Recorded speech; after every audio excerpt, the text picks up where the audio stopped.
Hello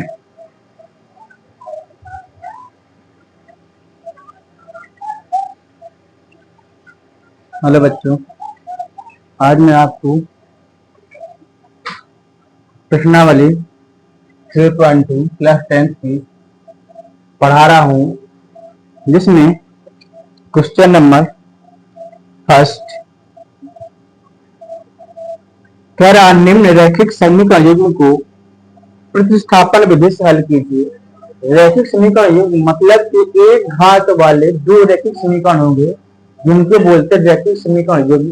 उन दोनों को कह रहा है प्रतिस्थापन विधि से हल कीजिए। किस विधि से हल करना है? प्रतिस्थापन विधि से हल करना है। तो देखेंगे बेटा, पहला क्वेश्चन है आपका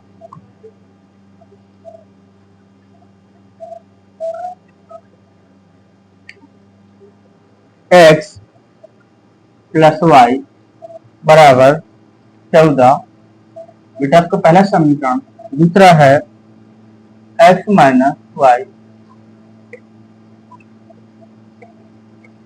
जीरो का बेटा समीकरण x माइनस वाई बराबर 4। अब इसको अपन को प्रतिस्थापन विधि से हल करना है, तो लिखेंगे बेटा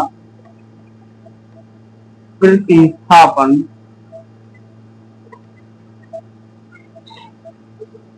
विधि से लिखेंगे आप। अब समीकरण 1 से x प्लस वाई बराबर 14। अपन को समीकरण 1 से x या y का मान निकालेंगे। तो मैं x का मान निकालूंगा, x बराबर 14 माइनस वाई। ये बेटा आपका समीकरण 3 कहलाएगा। अब लिखेंगे x के मान को समीकरण 2 में प्रतिस्थापित करने पर तो x माइनस वाई बराबर 4। बेटा समीकरण 2 हुआ। x की जगह पर मुझे बेटा लिखना है 14 माइनस वाई, तो 14 माइनस वाई और एक माइनस जी आपका इसका हो गया। तो देखो बेटा लिखेंगे 14 माइनस वाई माइनस का 2y हो जाएगा। ये आपका 4 हुआ, माइनस का 2y, 4 माइनस का 14 बेटा। तो माइनस का 2y बराबर माइनस का बेटा 10 बचेगा, माइनस से माइनस कैंसिल हो जाएगा। तो y बराबर बेटा 10/2, 2 पंचे 10। y कौन बेटा कितना आया? 5।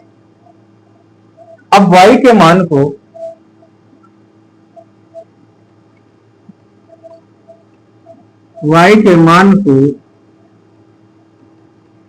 समीकरण 3 में रखने पर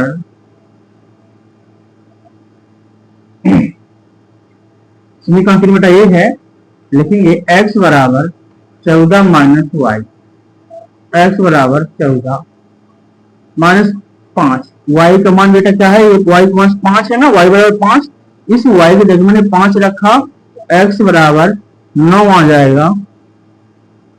लिखेंगे अतः x बराबर 9 और y बराबर 5। ये बेटा आपका आंसर हो गया। जी किस विधि से हल किया अपन ने? प्रतिस्थापन विधि से हल किया है।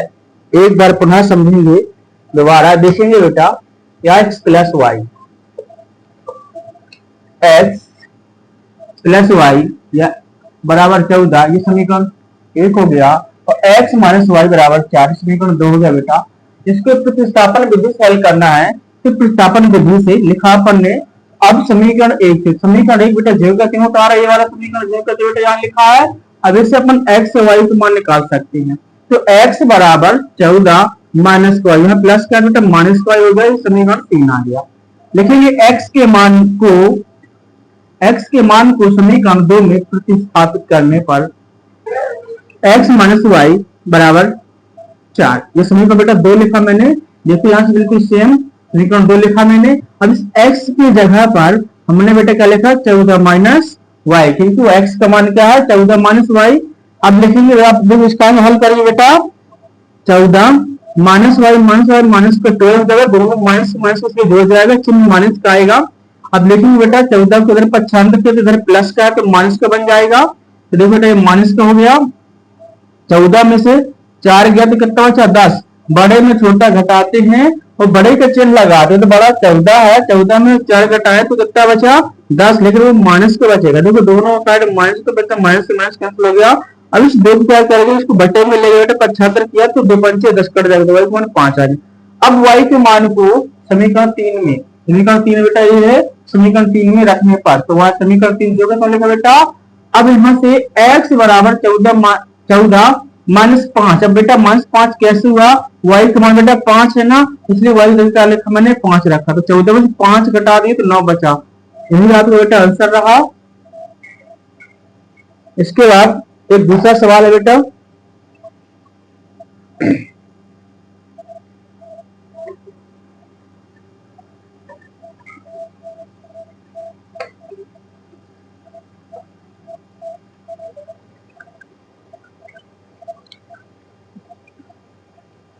बेटा दूसरा सवाल है, मोस्ट सवाल है दूसरा वाला बेटा, ये आपका मोस्ट है, जो परीक्षा में आने की ज्यादा संभावना है, इसलिए इसको विशेष देखना है। s माइनस टी बराबर 3 समीकरण 1 हुआ बेटा, दूसरा है s बटे 3 प्लस टी बटे 2 बराबर 6, बेटा समीकरण 2 हो गया। प्रतिस्थापन विधि से हल करना है बेटा, लिखेंगे प्रतिस्थापन विधि से, प्रतिस्थापन विधि से अब समीकरण 1 से, तो समीकरण बेटा क्या अपना s माइनस टी बराबर 3 बेटा, इससे अपन s का मान निकालेंगे तो s बराबर 3 प्लस टी, बेटा ये आपका समीकरण 3 हो गया। ये s के मान को समीकरण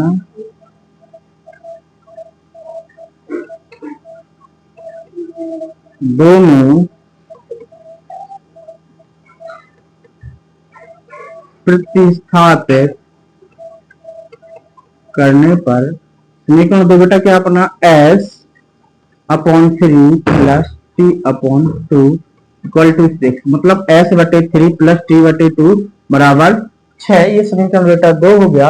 अब s का मान 3 प्लस टी है बेटा, तो इस x की जगह लिख देंगे 3 प्लस टी, 3 प्लस टी बटे 3 प्लस टी अपॉन 2 बराबर 6।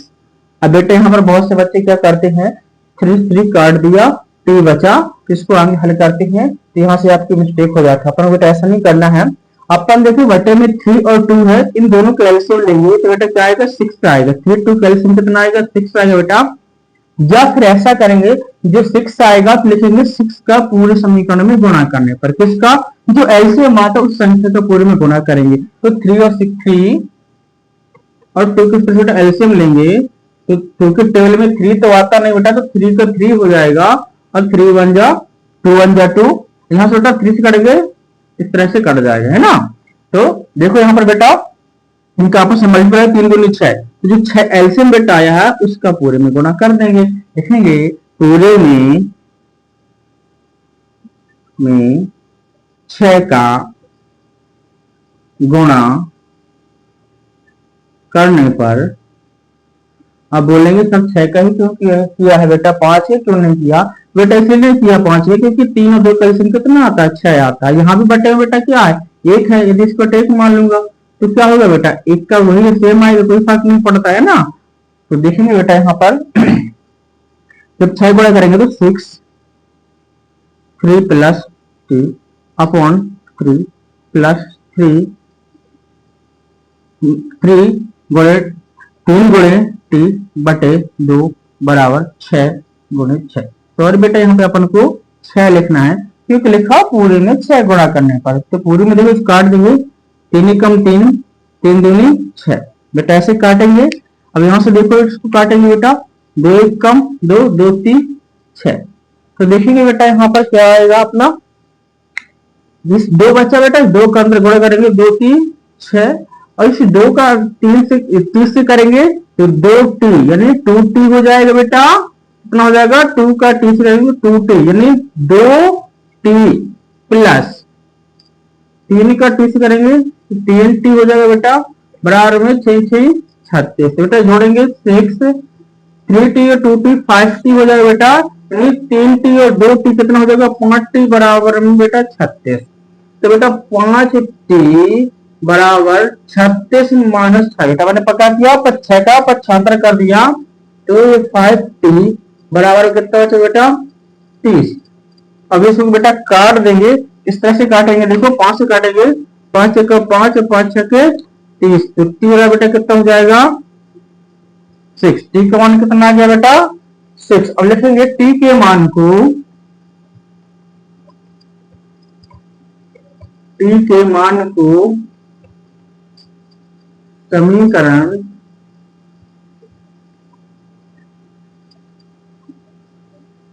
6 में रखने पर, सॉरी समीकरण 3 में रखने पर, समीकरण 3 बेटा ये है ना, इसमें रखेंगे अपन t का मान, लिखेंगे s बराबर 3 प्लस t।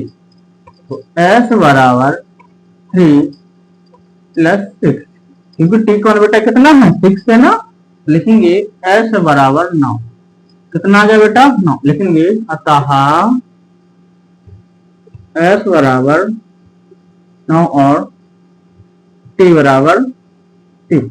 ये बेटा आपका आंसर हो गया बेटा प्रतिस्थापन विधि से। मुख्य सवाल है, इसको अच्छे से समझना है, और जो समझ में नहीं आएगा तो पुनः पूछिएगा बेटा।